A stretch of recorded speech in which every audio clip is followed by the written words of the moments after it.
Major funding for Carolina Business Review is provided by Grant Thornton, an international accounting, tax, and business advisory organization dedicated to serving middle-market companies. Grant Thornton, a passion for the business of accounting. Novant Health, including Presbyterian in Charlotte and Forsyth in Winston-Salem, are affiliate heart hospitals of the Cleveland Clinic, consistently ranked #1 in the nation for heart care. Blue Cross and Blue Shield of South Carolina, proudly serving South Carolinians since 1946. And by Sunoco, a global manufacturer of consumer and industrial packaging products and provider of packaging services with more than 300 operations in 35 countries. So now, as it seems, as we close out 2012, that slowly, very slowly, our broader economic condition has gotten marginally better. But with such a seismic year in things like politics and policy, notwithstanding the fiscal cliff debate, are we really addressing the issues that matter most? Season's greetings and welcome again to the most widely watched source for Carolina business and public policy. I'm Chris William, and we discuss many of the serious issues that many people are talking about. And as we wind up the old and look forward to the new year, what are the crucial must-fix issues? Also, retail has traditionally been a harbinger on consumer feelings and confidence. Joining us again later, Family Dollar Chief Howard Levine. Major funding also by the Duke Endowment, a private foundation in Charlotte enriching communities in the Carolinas through higher education, health care, rural churches, and children's services. And by Blue Cross and Blue Shield of North Carolina. Who's responsible for rising health care costs? Join Blue Cross and Blue Shield of North Carolina and many others in a candid discussion at letstalkcost.com. This edition of Carolina Business Review was recorded December 13th, 2012. On this week's program, Spencer Campbell of Business North Carolina, Otis Rawl of the South Carolina Chamber of Commerce, and special guest Howard Levine, Chairman and Chief Executive Officer of Family Dollar Stores, Inc. Now, Chris William. Happy holidays. Welcome to our program. Odie, Spencer, good to have you here and welcome. Glad to be back again. Thank you. Happy holidays, guys. This is kind of exciting. So we're winding up the year, Otis, and you know, we can talk about a lot of things business related, but I want to get to this issue of, we are taping this program prior to Governor Haley in South Carolina announcing who might fill the seat of Jim DeMint, who has resigned recently. So I'm not going to put you on the spot about who you think's going to get it, because, you know, as soon as you nail it or try to nail it, you won't. So I'm not going to do that to you. But here's an instance where you got Senator DeMint, Senator Graham. Both have been senior, both have been part of their caucus, both have been very influential for South Carolina. First of all, were you surprised that DeMint gave up the job? A little bit, but in retrospect, Jim DeMint had said that this was going to be his last time that he was going to run. So as the term gets toward the end, you would expect him to start looking to do something else. And I think the right job for him came along at the right time, to go to a conservative think tank. So in reality, it really makes sense for him to do what he did. And we're going to miss Senator DeMint. I thought he brought some reason to the discussions in Washington, particularly on the fiscal side of it. We don't necessarily always agree with on every issue with Senator DeMint, just like he doesn't always agree with us. But I thought what he really did was he brought the debate to a level where we're addressing some of the things that he's been talking about a long time now. The fiscal cliff, how we balance the federal budget, what we should be doing. And if we would have listened, maybe we could have avoided some of the discussions that we're having, or had a little bit more time to address them. So Otis, how does this work out for South Carolina? I mean, and how does it work out for Lindsey Graham? Whoever gets the job and becomes the next, who becomes the junior senator from South Carolina, what are the implications for the state long term? I think a couple things. I think really depends on who Governor Haley appoints. If she appoints Tim Scott, then it creates a free-for-all on his congressional seat, and all of a sudden conservative Republicans down in the lower part of the state begin running. And some of those same individuals would have been the people that would probably have contested Lindsey for his seat. So I think what really happens is Lindsey comes out to be a winner in the long term on this, simply because whoever gets the gig? Whoever gets the gig, I think it helps Lindsey, because all of a sudden you've got an open seat. If she puts a place sitter in there, you've got an open seat in 2 years, everybody runs again. If she puts Senator Scott in there, some of the folks that had originally talked about running against Lindsey now may run for a congressional seat. So the big thing is Lindsey's a moderate. He gets a lot of stuff done.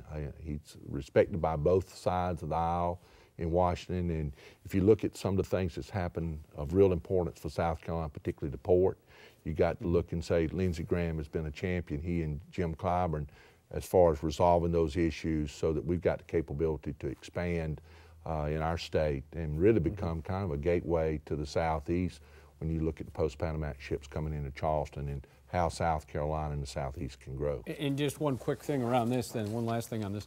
With DeMint leaving, the leadership that he has had, some key leadership, that goes away. What's the implication for South Carolina in that? Well, I don't know. We've talked about that in the organization a good bit, and really the Democrats have been in control of the Senate for a long time now. And you know, you've got to work with both sides of the aisle, and what I think happens is, you know, depending on who gets that job, they need to move toward the middle a little bit. I think this election said, if anything else, is you need to move to the middle, that American people are expecting us to be a little bit more moderate in what we're doing, solve the problems.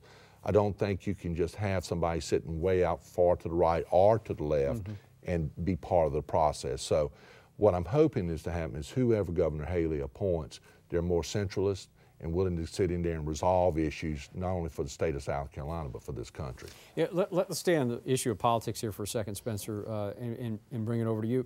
Talk about centrist and talk about politics. In North Carolina now, they are not centrist. They are to the right, clearly. First time governors held that in a little while, but more importantly, since Reconstruction, it's the first time the Republicans have been in charge, I think, formally in North Carolina. So is this, and one of the big issues is tax reform. And this has bubbled up and seems to be talking about back rooms more and more. Is tax reform going to be is this something they can get done in 2013?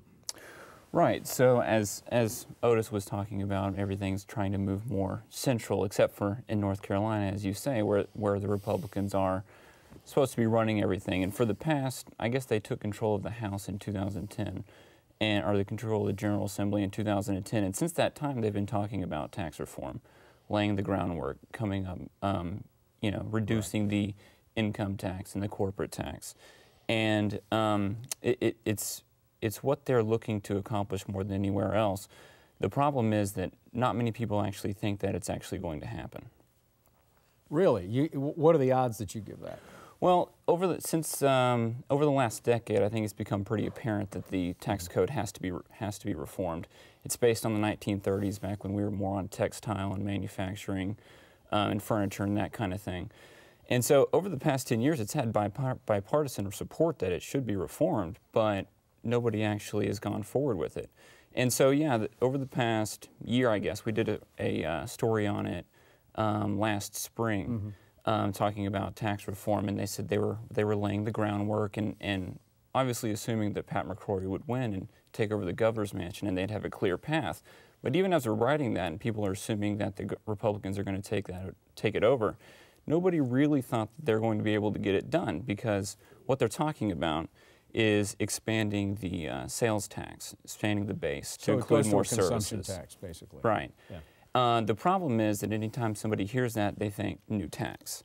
And so it becomes much more difficult to get done than their support or their control of the General Assembly would lead you to believe. Yeah, okay. All right, that'll be the last word. And Otis, I know there's plenty going on in South Carolina around tax reform and has been for years. It's been a non-starter for both states for a while. Next week on this program is actually the first part of a two-part series. At the end of each year and at the beginning of each year, we try to have one part and then two parts. They are a panel of economists and public policy experts, and they include Dr. Frank Hefner from the College of Charleston, Dr. Matt Martin from the Federal Reserve and the senior executive for the Federal Reserve here in the Carolinas, Dr. John Sylvia, chief economist at Wells Fargo, and then Dr. Doug Woodward from the University of South Carolina. And they will all be here next week and the following week about a look back on 2012 and a look forward past the fiscal cliff in 2013. You know, it looks like Family Dollar stores have been on a tear for almost 5 years, and I would say closer to 6 years now.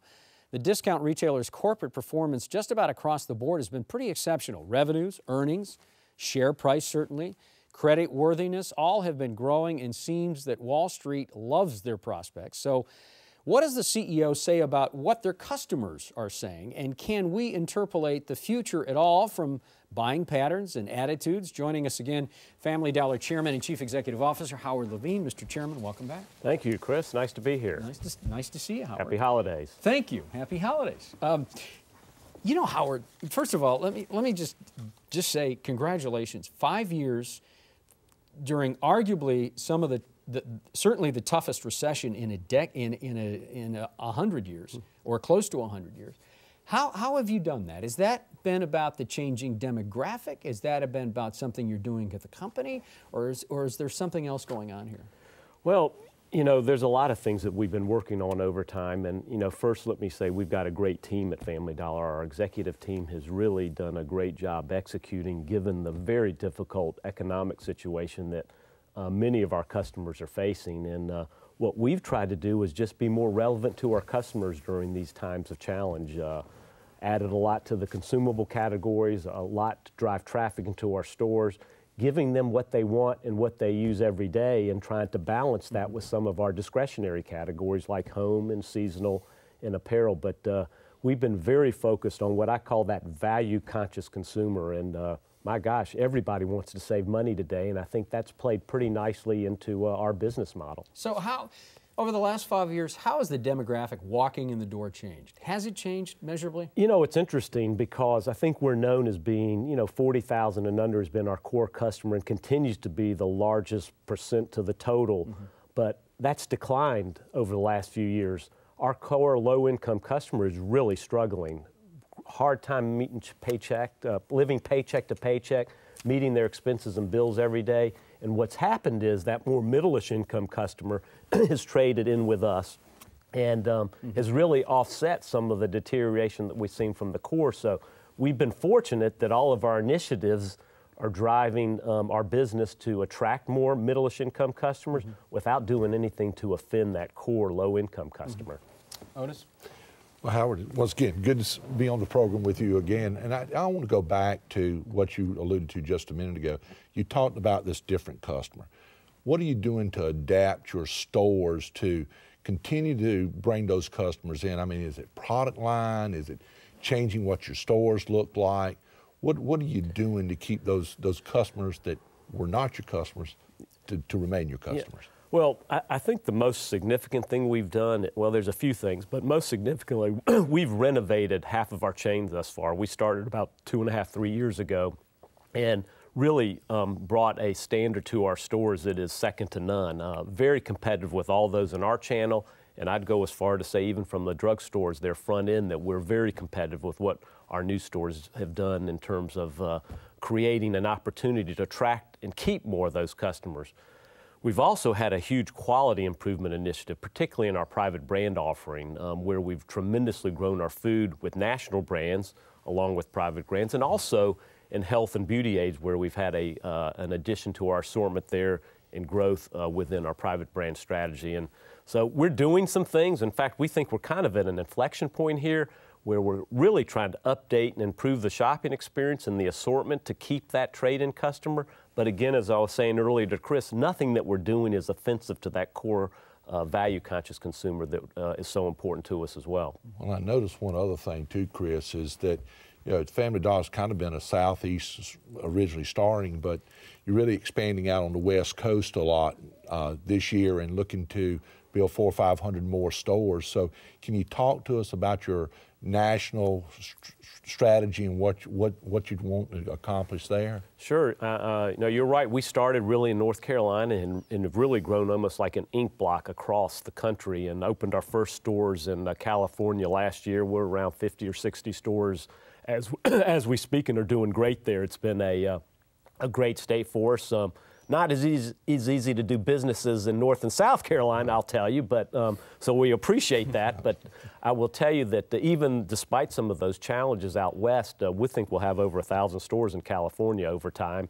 and they're very accepting and appreciative of the same values that we offer back, across this side of the country.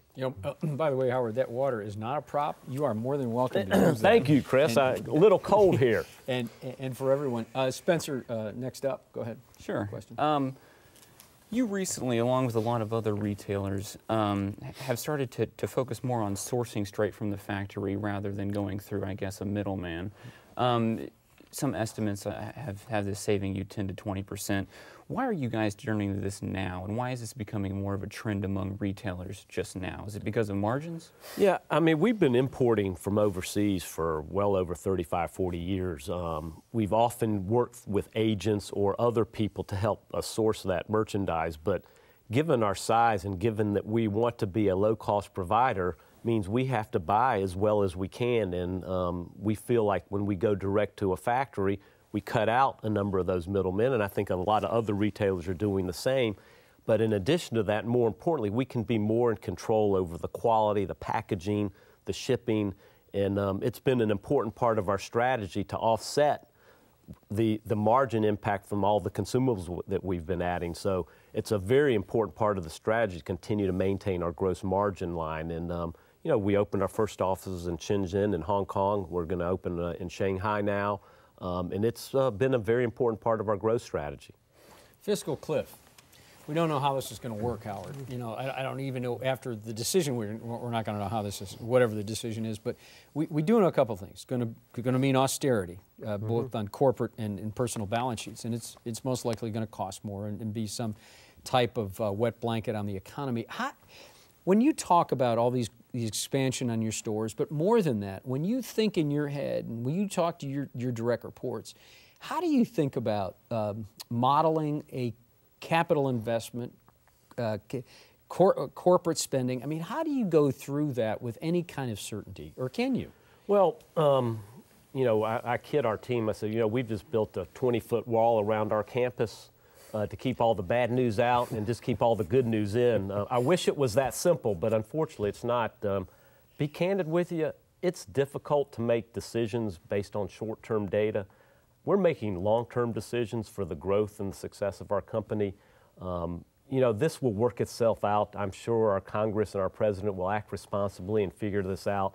But, we're running a business over many, many years and making long-term decisions. And I can't say I ignore all the short-term noise, because you do have to pay attention to it. It is important, but candidly, we have to make the best long-term decisions that we can, and that's served us well over time. We continue to invest in our business to build for the future, and as I said, that's the best way that I know how to make a decision, because frankly, I'm not smart enough to make a prediction as to what happens and where we're going, not only from our business, but from our customer standpoint. So we're constantly looking to be relevant to our customer, constantly looking to see how we can help her save money every day and give her a pleasant shopping experience. As long as we stay focused on those basics over the long haul, I think Family Dollar is going to do fine. So is the concern over political uncertainty, I guess, a little bit overstated? I mean, because what I hear talking to people around is that, companies have, I think it's $2 trillion worth of cash on their books right now, and they're just waiting for that fiscal cliff. Are you saying that that's a little bit more towards, I guess, what Warren Buffett said, when he said, nothing is going to stop a good company from making a good investment? Are you saying that in the short term it's a little bit overstated? It feels that way to me. I think you can't turn on the television today without hearing something about falling off the cliff and this is going to happen or that going to happen. So there's a lot of attention to it, which I don't think you can minimize. My point is, I'd love to be associated with some thinking that Warren Buffett does, so I'll take that as a compliment.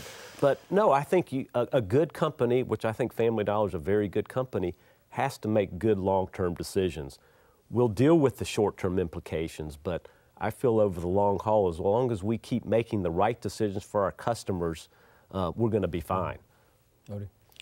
Howard, can you talk a little bit about your strategy as far as distribution facilities and things of that sort, and how you service your stores now? And with what you're doing, cutting out the middleman, that means cutting out a lot of other things. And are you contemplating setting up your own distribution network, distribution facilities, trucking, transportation, or are you going to use a different strategy for that, seeing as the new philosophy that you're taking? Yeah, no, you know, we have 10 full-service distribution centers spread across the country, about 1 million square feet. So we make our own deliveries to our stores every week. In fact, our 11th DC is under construction out in Utah to service a lot of the growth out in California. So we've always owned that portion of our supply chain. What you may be talking about is what we've done is outsource the supply chain component for our cooler and freezer. We've used a distributor called McLean, which is the largest national distributor out there, to ensure that we can keep our coolers in stock, make sure milk is there when it needs to be, make sure all the frozen goods, and it's a great selection. I was telling Chris earlier, he needs to stop by there and save himself some money on the way to his mountain house, but I hope I'm making some progress with you over there, Chris. But we don't deliver the freezer and cooler stuff to our store, but everything else we do, and so that means we're shipping about 95% of what we sell today, and we think that's important to maintain that control and make sure that we know we're making weekly deliveries to keep our stores in stock. Well, I'd be remiss if I didn't talk to you a little bit about, particularly since a good portion of your stuff comes from China, and you alluded to the offices that you've opened there. With the Port of Charleston opening, you know, it used to be that most of the stuff that came from the Eastern Rim came into California. Now it's coming in, hopefully, for Charleston with the dredging of the port. And do you see Family Dollar investing in distribution, large distribution facilities around the Port of Charleston to aid and abet the stores that you've got in the Southeast? Yeah, no, that's a great question. And by the way, Charleston has been our largest port for many, many years. As we've grown out west, it often makes sense to bring goods through the West Coast. And what we've actually done is we do have an import facility on the East Coast to service some of the imports that come in there. We do have another facility out on the West Coast to help facilitate that. But Charleston's been a great port for us, and you know, I'm certain it's going to continue to be an important part of our future. Just a quick follow-up on this, Howard. How did the LA strikes in their port? How did that affect you? Well, we were nervous about it. It was funny. I was talking to our import director the night before they ended the strike and getting some data on how many containers we had sitting out in the ocean. And thank goodness they cleared the strike up and things are flowing back over there. But those kind of things are certainly pretty nerve-wracking to deal with as a business, because that's our spring season sitting out there that's getting ready to come into our store. So thank goodness, as I said, they worked it out. A couple minutes left. Sure. I want to go back to a little bit to the changing customer at Family Dollar. I've read, I guess you can call them criticisms, or I guess skepticism, I guess. As you move forward from both sides, where they're not going to be able to keep their 40,000 to 70,000 customer who you've brought in recently with the store renovations. I've also read, oh no, they're doing away with the under 40,000 customer. Is it difficult when you make that move into a new segment, as you have kind of with the middle class customer? Is it difficult to straddle that and to make sure that both of those segments remain happy with what you're providing? No, that's a great question, and something that we're constantly making sure, and it's happened naturally. It isn't as though we've said, we're moving this way or we're moving that way. We're dealing with the repercussions of the economy, and that core low-income consumer today is really having a hard time. They still shop us. They're just not buying as much as they did. And what's helped offset that and continue to grow our comps has been some of the trade-in customer. But everything we're doing is to service that value-conscious consumer. So we really don't have a different strategy there. It's very consistent. In fact, I'd go to tell you that I think probably the biggest reason why we have been successful at Family Dollar is we know who our customer is, and we do everything in our power to make sure that we do everything that they need in fulfilling their shopping trip. So, there's not any kind of divergence there or any kind of separation there. The point, though, is I think as more and more people work through this fiscal cliff challenges, that it's our belief that there's going to be even more people that need value in the convenience that we offer. I mean, I can't think of a better place to go. If mom's coming home from work and needs dinner, she can pick up dinner. If mom's out of milk, she can drive in and pick up milk. Park in front of the store, get in, get out, and pays no premium for that. So that's been an important part of our strategy. And a great way to end it. Howard, thank you for being on the program. It's my pleasure. Congratulations on a great year. Thanks for having me, Chris. You bet. Good to see you. Spencer, welcome. Otis, always nice to see you. Thank you. Howard, thank you once again. Thank you. Howard. Thank you, Happy guys. holidays. Till next week, I'm Chris William. Good night.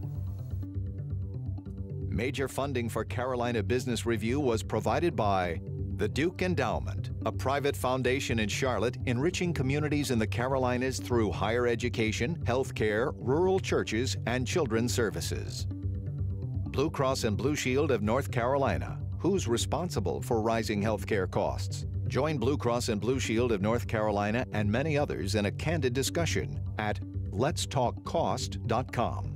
Grant Thornton, an international accounting, tax, and business advisory organization dedicated to serving middle market companies. Grant Thornton, a passion for the business of accounting. Novant Health, including Presbyterian in Charlotte and Forsyth in Winston-Salem, are affiliate heart hospitals of the Cleveland Clinic, consistently ranked #1 in the nation for heart care. Blue Cross and Blue Shield of South Carolina, proudly serving South Carolinians since 1946.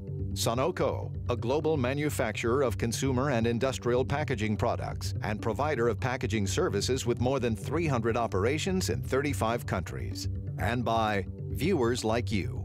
Thank you. Promotional consideration provided by Business North Carolina Magazine. For more information, visit carolinabusinessreview.com.